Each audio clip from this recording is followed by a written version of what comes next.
যাবার সময় তার কোনো সাহায্যেই লাগতে পারলাম না। সে আপনি আর কি করবেন বলুন, শরীরের ওপর তো কারো কোনো হাত নেই। রাজবুদ্ধি মশাইয়ের পাঁচন খাচ্ছেন, দেখবেন দু একদিনের মধ্যেই ঠিক সুস্থ হয়ে উঠবেন। সুস্থ হয়ে উঠলেই বাঁচি, এভাবে এভাবে রোগী হয়ে সারা দিন বিছানায় পড়ে থাকা আমায় কি মানায়? কি কেমন আছো রানী? ওই ওই একই রকম। তোমাকে এই অবস্থায় রেখে যেতে কিছুতেই মন চাইছে না, কিন্তু কি করব বলো? অত বড় একটা আলোচনা সভায় স্বয়ং নবাব, তারপর বর্ধমানের রাজা উপস্থিত থাকবেন। আর তুমি তো জানো কিভাবে আমাদের এই বাংলাকে সোনার বাংলা তৈরি করা যায়, তাই নিয়ে অনেক পরিকল্পনা হবে। জানি তো, তাই তো বলছি, আমার জন্য কোনো চিন্তা করবেন না। ঘুরে এসে দেখবেন ঠিক সুস্থ হয়ে গেছি। সুস্থ হলেই মঙ্গল। শোনো, রাজবৈদ্যকে আমি বলে দিয়েছি সকাল বিকেল তোমাকে দেখে যাবে, কিন্তু এই অবস্থায় তোমাকে ছেড়ে যেতেও না একেবারে ইচ্ছে করছে না। ঠিক আছে ঠিক আছে ঠিক আছে, আমার জন্য এতটা উতলা না হয়ে যে কাজে যাচ্ছেন সেটা ভালো করে করে আসুন। তাহলে আমি আসি। হ্যাঁ, আসুন।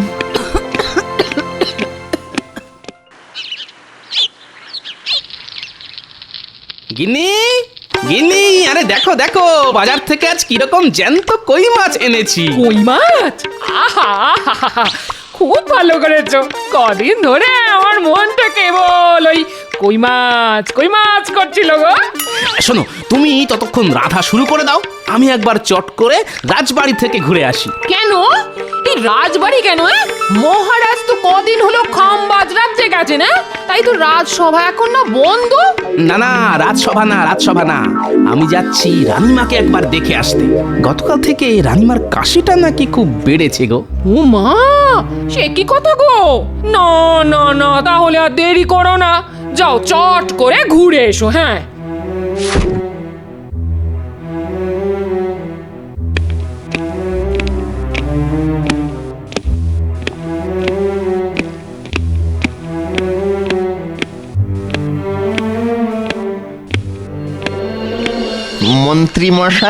মন্ত্রী মশাই, যা বলতে এসেছিস চট করে বলে ফেলতো।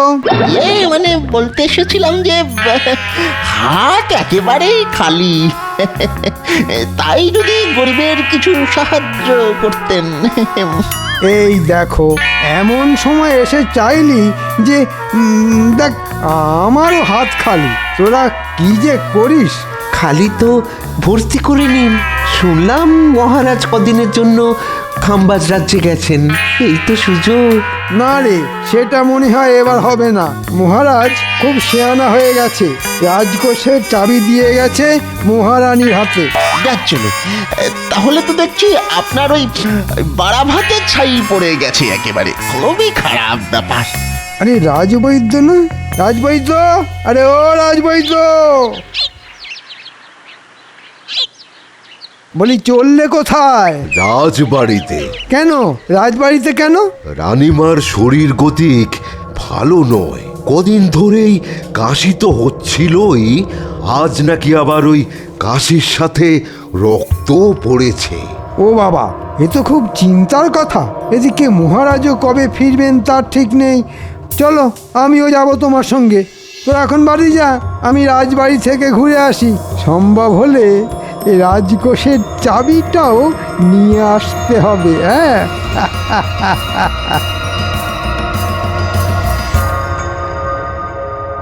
এখন কেমন আছেন রানীমা? খুব একটা ভালো নয় গোপাল।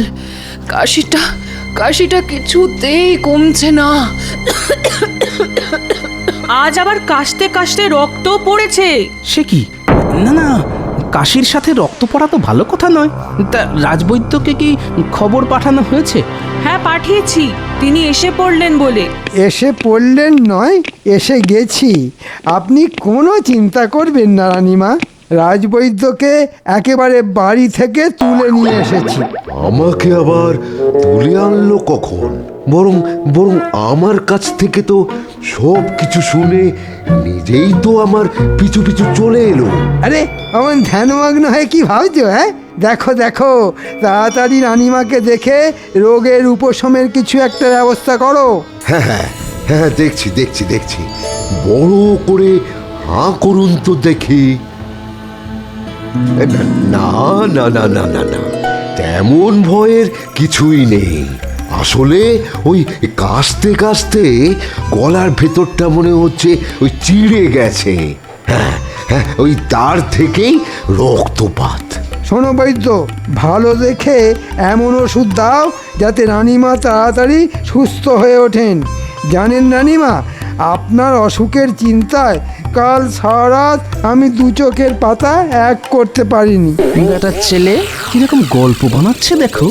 আজ সকালে বাজারে দেখা হতে একবারও তো রানীমার কথা বললো না, উল্টে গুচ্ছের বাজার করে আমার নাকের উপর দিয়ে থলি দুলিয়ে বাড়ি চলে গেল। কাশিটা পুরোপুরি নির্মূল হতে আরো কটা দিন সময় লাগবে। মন্ত্রীমশাই, রাজকাজের কোনো অসুবিধে হচ্ছে না তো? না না, অসুবিধে আবার কোথায়, শুধু রাজকোষের চাবিটা যদি দিতেন। কেন রাজকোষের চাবি দিয়ে আপনি আবার কি করবেন? দেখো গোপাল, যা বোঝো না তা নিয়ে কথা বলো না। বারে বুঝবো না কেন? মহারাজ তো যাকে যা দেবার সবকিছু দিয়ে গেছেন। হ্যাঁ, তা অবশ্য দিয়ে গেছেন। তাই রাজকোষের চাবি না পেলেও রাজকাজ আটকাবে না, আর রাজবাড়ির হেসেলও বন্ধ হয়ে যাবে না। একটা পেট মোটা আমার সব মতলবে জল ঢেলে দিল। রানীমা, এসব রাজকাজের চিন্তা না করে আপনি একটু ঘুমোবার চেষ্টা করুন তো, দেখবেন ভালো করে ঘুমোলে সব ঠিক হয়ে যাবে। তুমি একেবারে ঠিক কথাই বলেছ গোপাল, ঘুমটাই এখন খুব দরকার। আমি তাহলে এখন আসছি রানীমা, বিকেলে আবার আসবো। বুঝলে গোপাল, মুখে তো বলে এলাম কাশতে কাশতে গলার ভেতরটা চিড়ে গেছে আর তার থেকেই রক্তপাত হচ্ছে, কিন্তু কিসের কিন্তু রাজবৈদ্য মশাই? সত্যি কথা বলতে কি, রানীমার শরীর গতিক কিন্তু সুবিধার বলে মনে হলো না। আজ না হয় পাচন দিলাম, পাচন খেয়ে সুস্থ হয়ে গেলে ভালো, কিন্তু কিন্তু ভালো না হলে খুবই চিন্তার বিষয়ে গোপাল। কি বলছেন কি? আমি ঠিকই বলছি। এদিকে মহারাজও রাজ্যের বাইরে, তিনি থাকলে এতটা চিন্তা আমার হতো না। তার মানে মহারাজকে খবর পাঠাতে বলছেন? কিন্তু সেখানেও তো সমস্যা। খাম্বাজ রাজ্য তো আর খুব একটা কাছে নয়, দ্রুতগামী ঘোড়ায় চড়ে গেলেও 1.5 দিন লেগে যাবে। হ্যাঁ, ওই যাওয়া আসার দূরত্বটা একটা সমস্যা বটে। যেতে 1.5 দিন, আসতে 1.5 দিন, তারপর মহারাজকে খবর দিয়ে নিয়ে আসা, সবকিছু করতে করতে তো কমপক্ষে 3-4 মতো তো লেগে যাবেই। না না রাজবৈদ্য মশাই, ওই মহারাজের কথা মাথা থেকে নামিয়ে যা করার তা আপনাকেই করতে হবে, আর 2-1 দিনের মধ্যেই রানীমাকে ভালো করে তুলতেই হবে।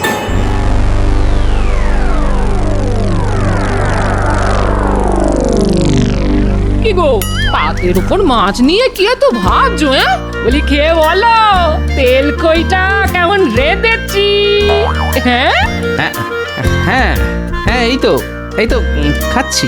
না, আজ তো দেখছি তোমার মাথায় চিন্তামণি ভর করেছে। এই এই কি এত ভাবছো বলো তো? ভাবছি মানুষ দূরে কোথাও চলে গেলে বিপদে আপদে তাকে খবর পাঠাবার কোনো ব্যবস্থাই নেই আমাদের কাছে। হঠাৎ করে এই ভাবনা মাথায় এলো কেন? দেখো, রানীমার এত শরীর খারাপ, অথচ তার সব থেকে কাছের মানুষ মহারাজকে চট করে এই খবর জানানো যাচ্ছে না। অথচ আমাদের কাছে সেই রকম যদি কোনো উপায় থাকতো তাহলে কত ভালো হতো বলো তো। এক লহমায় মহারাজ জেনে যেতেন। এই দেখো দেখো, এই উপায় যখন নেই তখন তা নিয়ে 7-5 ভেবে তো কোনো লাভ নেই। হ্যাঁ, এই ওসব কথা মাথা থেকে নামিয়ে ভালো করে খাও তো খাও, এই খাও খাও। কাল একবার বিজ্ঞানীর সঙ্গে এই নিয়ে কথা বলতে হবে।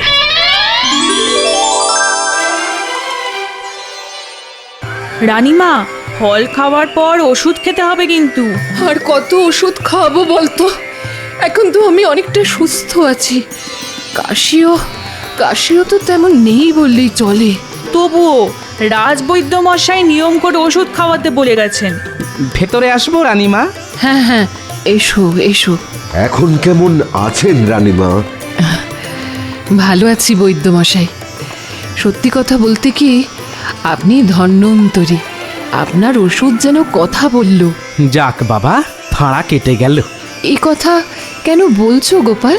বলছি কি আর সাধে, এদিকে আপনি গুরুতর অসুস্থ, ওদিকে মহারাজ শতেক যোজন দূরে।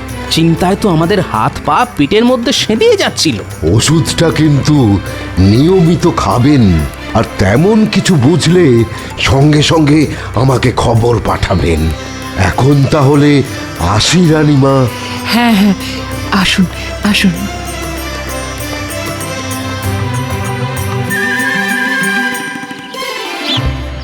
বিজ্ঞানী, বিজ্ঞানী!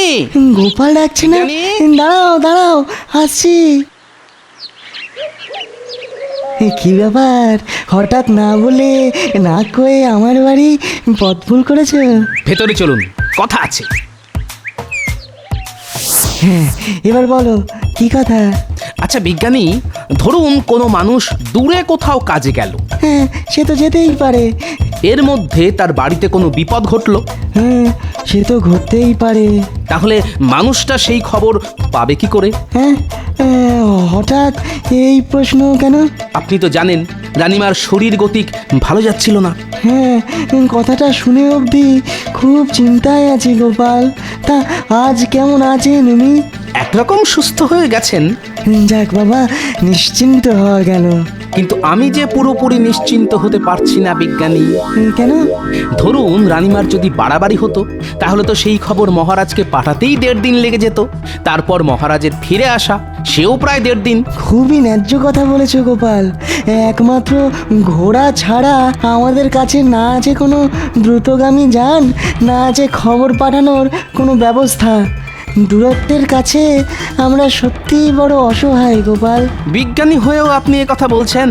আচ্ছা, বিজ্ঞান কি এমন কোনো যন্ত্র আবিষ্কার করতে পারে না যা দিয়ে বিপদে আপদে দূরের লোকের সঙ্গে খুব তাড়াতাড়ি যোগাযোগ করা যায়? ব্যাপারটা নিয়ে আমিও এক সময় ভাবনা চিন্তা করেছিলাম গোপাল। এক প্রান্ত থেকে অন্য প্রান্তে খবর পাঠানোর জন্যে কিছু পরীক্ষা নিরীক্ষাও করেছিলাম, কিন্তু পরে আর নানান কাজের চাপে সেটা আর বেশি দূরে গইনি। হ্যাঁ, এবার সব কাজ ফেলে ওটাকে নিয়ে ভাবনা চিন্তা শুরু করে দিন। একবার যদি ওটা আবিষ্কার করতে পারেন না, তাহলে দেখবেন আপনি জগৎ বিখ্যাত হয়ে যাবেন। বলছো? ঠিক আছে ঠিক আছে, কাল থেকেই না হয় শুরু করে দেবো, কেমন? কাল নয়, আজই, আজ থেকেই শুরু করে দিন। আজ থেকে? হ্যাঁ হ্যাঁ হ্যাঁ, আজ থেকেই। ঠিক আছে, তাই হবে গোপাল। না, আজ 2 দিন ধরে ঘরের দরজা বন্ধ করে বিজ্ঞানী যে কি করছে কে জানে। দোরগোড়ায় গিয়ে ডাকলেও সাড়া মিলছে না। যাকে কাল ভোর ভোর উঠে একবার ওর বাড়ি যেতে হবে।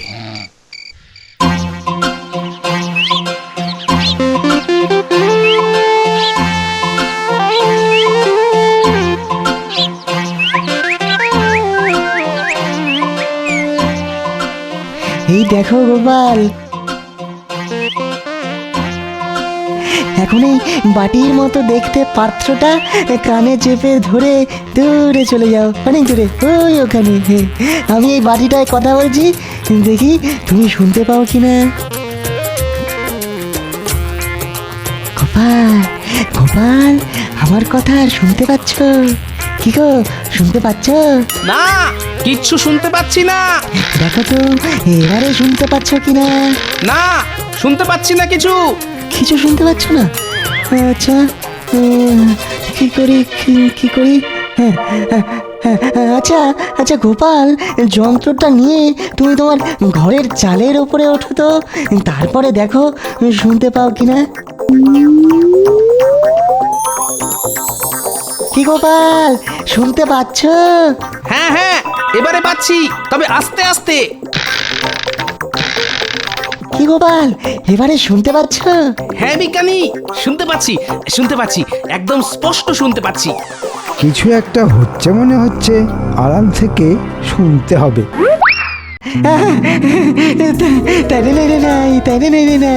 তার মানে আমার আবিষ্কার ঠিক পথে এগোচ্ছে, শুধু এটাকে আরো উন্নত করে তুলতে হবে। হ্যাঁ, তাই করুন বিজ্ঞানী। আর একবার যদি দূরের লোকের সঙ্গে কথা বলার যন্ত্র আবিষ্কার করে ফেলতে পারেন না, তাহলে দেখবেন সারা দুনিয়া আপনাকে কেমন মাথায় তুলে নাচবে। দূরের লোকের সঙ্গে কথা বলার যন্ত্র আবিষ্কার? ওরে বাবা, তাহলে তো ওটা হাতাতে হবে, তারপর সাহেবদের কাছে বিক্রি করে অনেক টাকা। রাজকোষের চাবি পায়নি তো কি হয়েছে, এবার এই যন্ত্র হাতিয়ে দ্বিগুণ কামিয়ে নেব।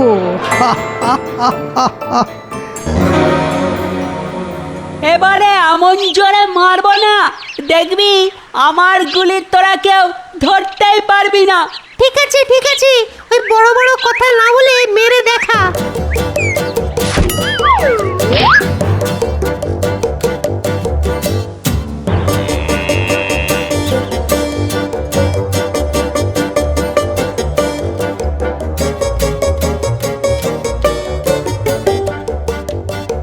বুঝলি পুরি, এই মাঠটা না খুব সুন্দর, কাল থেকে আমরা রোজ এই মাঠেই খেলতে আসবো। কিন্তু একটাই মুশকিল বুঝলি, এই মাঠটা আমাদের বাড়ি থেকে অনেক দূর। আর কত দূর? মাত্র আধ ঘন্টার তো পথ। তাছাড়া আমাদের খেলার মাঠে তো গরু চড়ছে, ওটা মাঠ না গোয়াল ঘর বোঝাই যাবে না। যেদিকেই তাকাও গোবর আর গোবর। ঠিক আছে রে ন্যাপলা, কাল থেকে আমরা এই মাঠেই খেলতে আসবো। আরে আরে, মন্ত্রী মশাই এদিকেই আসছে না? তাই তো, এদিকে সাহেবদের বাড়ি ছাড়া তো আর কিছুই নেই। তাহলে হয়তো সাহেবদের সাথে দেখা করতে আসছে। চল লুকিয়ে পড়ি, তারপর দেখতে হবে সাহেবদের সঙ্গে মন্ত্রী মশাইয়ের কি দরকার।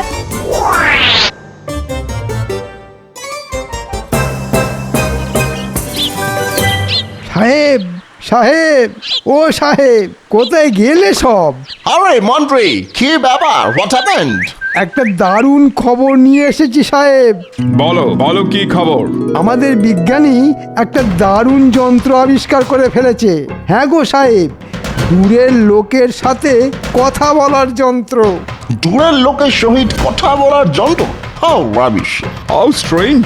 আমরা এতদিন যা পারিলাম না, সামান্য একজন কালা আদমি তাহা করিয়া ফেলিল। না না না না না, একেবারে হইতে দেওয়া যায় না। তা তো যাই না সাহেব, তাই আমি ওটা গোপনে তোমাদের হাতে তুলে দিতে চাই। বহুত আচ্ছা, বহুত আচ্ছা। যেমন করিয়া পারো ওই যন্ত্র আমাদের হাতে আনিয়া দাও। তা না হয় দেব, কিন্তু তার বদলে আমি কি পাবো? বলো, কি চাও তুমি? তেমন কিছু নয়, মাত্র 1000 মোহর। ঠিক আছে, তাই পাবে। আগে ওই যন্ত্রটা তো আনিয়া দাও।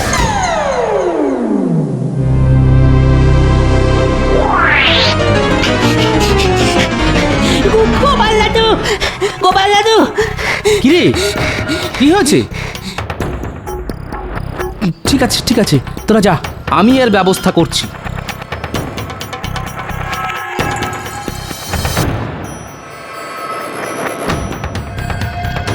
বলো কি গোপাল, মন্ত্রী এত বড় একটা খারাপ কাজ করতে পারে?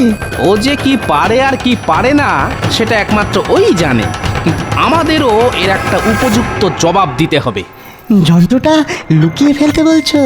না না, লুকিয়ে ফেললে তো খেল খতম হয়ে যাবে। শুনুন, এমন কিছু একটা করুন যাতে বাক্সের হ্যান্ডেল ঘুরিয়ে যন্ত্র চালু করলেই দুম করে ফেটে যায়। খুব ভালো বলেছো গোপাল, এটাই হবে শটে শটাং সমাচারের। আমি বাক্সের ভেতরে বারুদ ভরে রাখবো। তাহলে বুঝতে পারলি তো কি করতে হবে? জলের মতো বুঝে গেছি। ওই বিজ্ঞানীর হাত পা বাঁধবো আর যন্ত্রটা হাতিয়ে এনে আপনাকে দেব। হ্যাঁ, কিন্তু কিন্তু এত সব করার জন্য আমরা কি পাবো? হ্যাঁ, আমরা কাজের আগেই পাওনা গন্ডার কথা না আমার ভালো লাগে না। আগে কাজ করে এনে দেখা, তারপর তোদের পুষিয়ে দেব।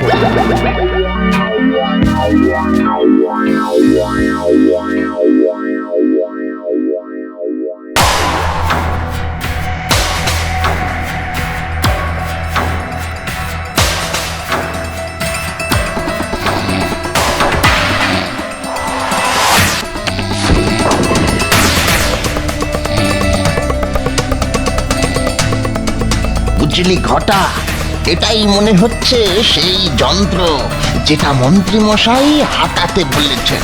তাহলে তাহলে চল এই যন্ত্রটা নিয়ে পালাই। হ্যাঁ, কিন্তু কিন্তু বিজ্ঞানীর হাত পা বাঁধতে হবে তোরে। দরকার নেই, ও বেটা ঘুমিয়ে একেবারে কাঁদা।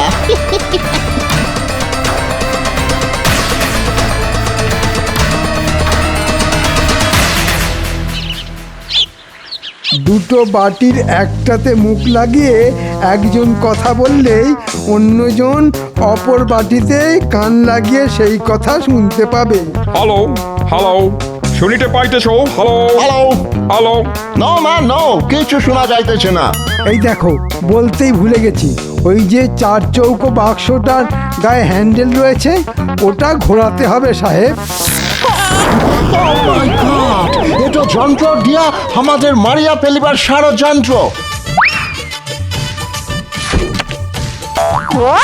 ওরে বাবা রে, মেরে ফেললে রে, মেরে ফেললে। হল্ট হল্ট মন্ত্রী, আরে ভাই শুট করিয়া দিব। তোমাকে থামিতে বলিতেছি, আমরা কিন্তু গুলি করিব। থামো মন্ত্রী, থামো থামো বলিতেছি।